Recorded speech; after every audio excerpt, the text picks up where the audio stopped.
Frédéric Chaumont pour la chaîne Jasper Madère. Bonjour à tous. Le quatrième pouvoir sera un outil permettant d'asseoir la souveraineté du peuple. Pour mettre en place ce dispositif, il faudra forcément en passer par un gouvernement de transition qui accepte de façon inconditionnelle cette souveraineté. L'association Émergence du quatrième pouvoir se met en quête d'une solution pour ce changement qui nécessite malgré tout d'être coordonné par une personne intègre et dont la préoccupation unique sera le bien-être de la population. Pouvons-nous trouver cet oiseau rare dans la classe politique actuelle ? Notre première réaction serait de dire non, évidemment. Nous le savons tous, les politiques ne sont là que pour se remplir les poches et pérenniser leur carriérisme politique. Montesquieu disait déjà, à juste titre, « Tout homme qui a du pouvoir est porté à en abuser. C'est la nature humaine, rien ne peut changer ça. » Pourtant, certaines personnes bien intentionnées et saines d'esprit semblent vouloir le bien du peuple de façon tout à fait désintéressée. Elles sont plutôt rares, mais elles existent. Nous en sommes convaincus.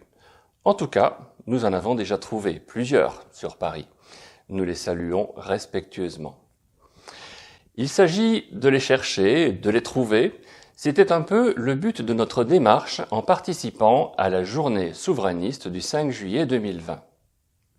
Sur place, nous retrouvons Didier Julien Garofalo. Didier Julien Garofalo, bonjour. Où nous trouvons-nous actuellement ? Nous sommes à la réunion des souverainistes de toute la France qui se réunissent pour justement se rassembler autour d'un même projet.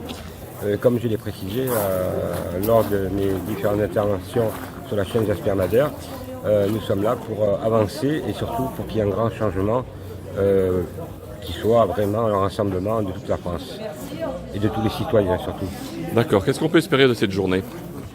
Écoutez, déjà c'est des prises de contact, comme je l'ai déjà dit, et surtout voir le programme et qu'après nous puissions en référer à tous les gens qui sont au quatrième pouvoir. C'est qu'il est pour nous indispensable de rapporter exactement la journée qui s'est passée, si elle a été positive ou négative.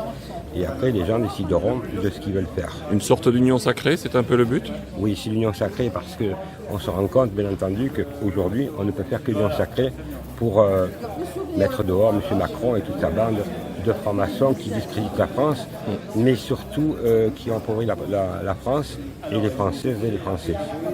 Merci Didier Julien Garofalo. Merci beaucoup.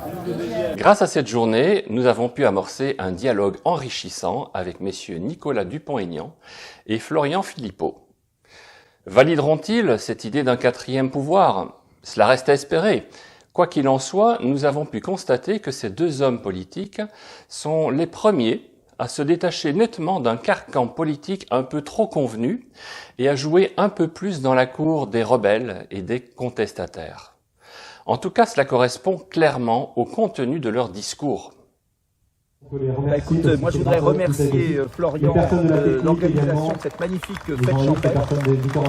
Ce que je veux dire très clairement, c'est comment convaincre les Français de changer de cap, de battre Macron, de rétablir l'indépendance de la France, si les souverainistes sont dans des chapelles, parce qu'il y a des nuances, ils ne se parleraient pas, ils ne travailleraient pas ensemble.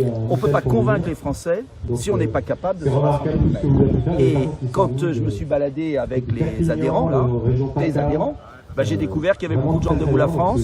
Parfois, ils m'ont dit « on a les deux cartes ». Ça veut dire quoi ? Ça veut dire que l'indépendance de la France, la liberté du pays est le point commun de tous les adhérents de nos partis respectifs.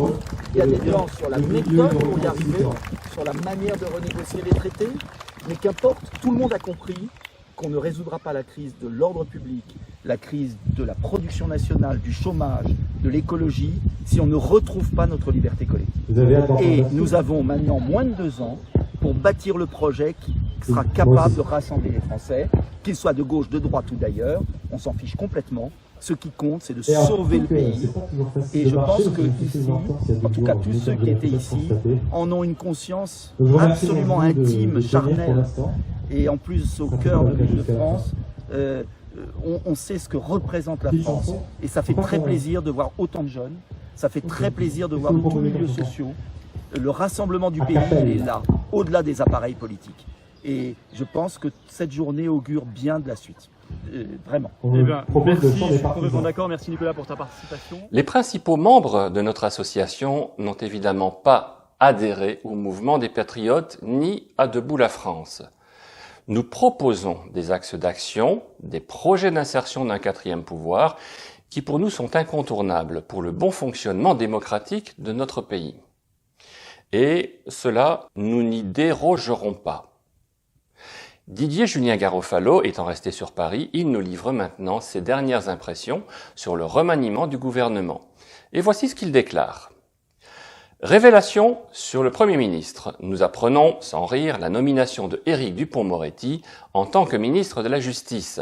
Nous avons là tous les ingrédients d'une cocotte minute qui va exploser devant un nouveau gouvernement de marionnettes au service de la franc-maçonnerie véreuse et gangrénée par le nouvel ordre mondial. Macron et son petit toutou, Jean Castex, ont choisi une belle brochette de francs-maçons sataniques.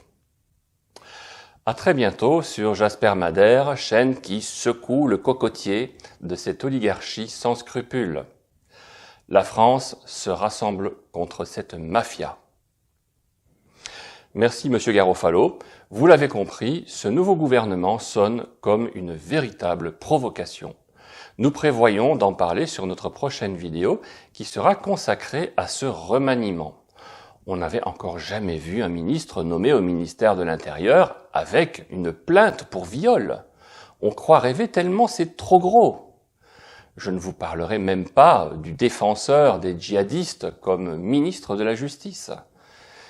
Nous approfondirons ce sujet, c'est promis. Dans l'immédiat, le plus urgent est de tout faire pour que très vite le quatrième pouvoir puisse imposer sa souveraineté populaire, car notre vie nous appartient. Nous ne sommes pas la propriété des banques et encore moins celle des oligarques. Donc, bienvenue dans l'association Émergence du quatrième pouvoir. Nous travaillons maintenant très activement sur la mise en place effective de cette démocratie véritable. Le nombre de nouveaux adhérents qui nous rejoignent chaque jour confirme bien que vous êtes partants. Bienvenue dans cette nouvelle France dont vous serez les authentiques fondateurs.